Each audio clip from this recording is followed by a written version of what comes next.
Judges. Chapter 11. Verse 1. Jephthah the Gileadite was a mighty warrior. His father was Gilead. His mother was a prostitute. Verse 2. Gilead's wife also bore him sons. And when they were grown up, they drove Jephthah away. You are not going to get any inheritance in our family, they said, because you are the son of another woman. Verse 3. So Jephthah fled from his brothers and settled in the land of Tob, where a gang of scoundrels gathered around him and followed him. Verse 4. Some time later, when the Ammonites were fighting against Israel. Verse 5. The elders of Gilead went to get Jephthah from the land of Tob. Verse 6. Come, they said, be our commander, so we can fight the Ammonites. Verse 7. Jephthah said to them, didn't you hate me and drive me from my father's house? Why do you come to me now, when you're in trouble? Quote. Verse 8. The elders of Gilead said to him, nevertheless, we are turning to you now. Come with us to fight the Ammonites, and you will be head over all of us who live in Gilead. Verse 9. Jephthah answered, suppose you take me back to fight the Ammonites and the Lord gives them to me. Will I really be your head? Quote. Verse 10. The elders of Gilead replied, the Lord is our witness. We will certainly do as you say. Verse 11. So Jephthah went with the elders of Gilead, and the people made him head and commander over them. And he repeated all his words before the Lord in Mizpah. Verse 12. Then Jephthah sent messengers to the Ammonite king with the question, what do you have against me that you have attacked my country? Quote. Verse 13. The king of the Ammonites answered Jephthah's messengers, when Israel came up out of Egypt, they took away my land from the Arnon to the Jabbok, all the way to the Jordan. Now give it back peaceably. Verse 14. Jephthah sent back messengers to the Ammonite king. Verse 15. Saying, this is what Jephthah says. Israel did not take the land of Moab or the land of the Ammonites. Verse 16.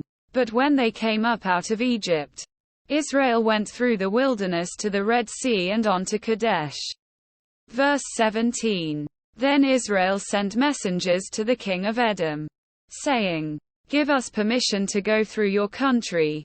But the king of Edom would not listen.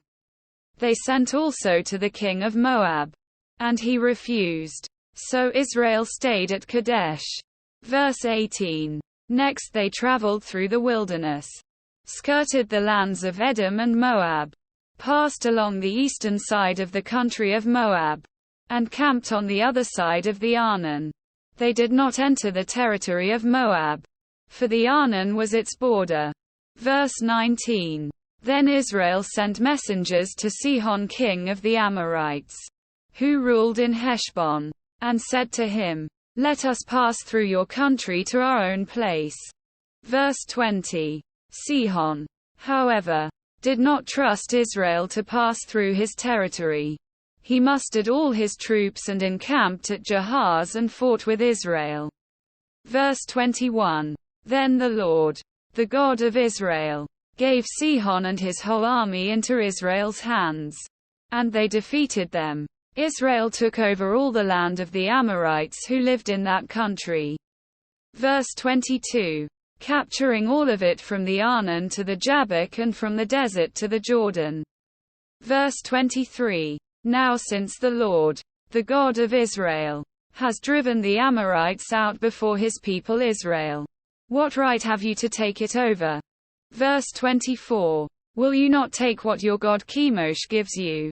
Likewise, whatever the Lord our God has given us, we will possess. Verse 25. Are you any better than Balak son of Zippor, king of Moab? Did he ever quarrel with Israel or fight with them? Verse 26. For 300 years Israel occupied Heshbon, Aroer, the surrounding settlements and all the towns along the Arnon. Why didn't you retake them during that time? Verse 27. I have not wronged you. But you are doing me wrong by waging war against me. Let the Lord, the judge, decide the dispute this day between the Israelites and the Ammonites. Verse 28. The king of Ammon, however, paid no attention to the message Jephthah sent him. Verse 29. Then the Spirit of the Lord came on Jephthah.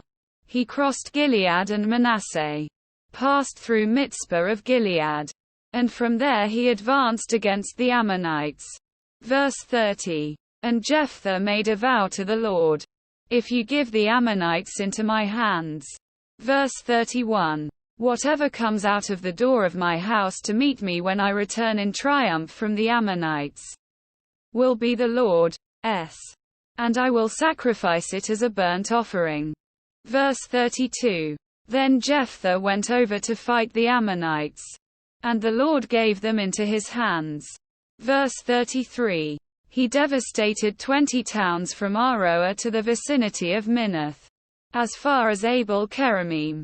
Thus Israel subdued Ammon. Verse 34. When Jephthah returned to his home in Mizpah, who should come out to meet him but his daughter, dancing to the sound of timbrels? She was an only child. Except for her he had neither son nor daughter. Verse 35. When he saw her, he tore his clothes and cried, "Oh no, my daughter! You have brought me down and I am devastated. I have made a vow to the Lord that I cannot break." Verse 36. My father, she replied, you have given your word to the Lord. Do to me just as you promised. Now that the Lord has avenged you of your enemies, the Ammonites. Verse 37. But grant me this one request, she said. Give me 2 months to roam the hills and weep with my friends, because I will never marry. Verse 38. You may go, he said. And he let her go for 2 months. She and her friends went into the hills and wept because she would never marry. Verse 39. After the 2 months, she returned to her father, and he did to her as he had vowed. And she was a virgin. From this comes the Israelite tradition.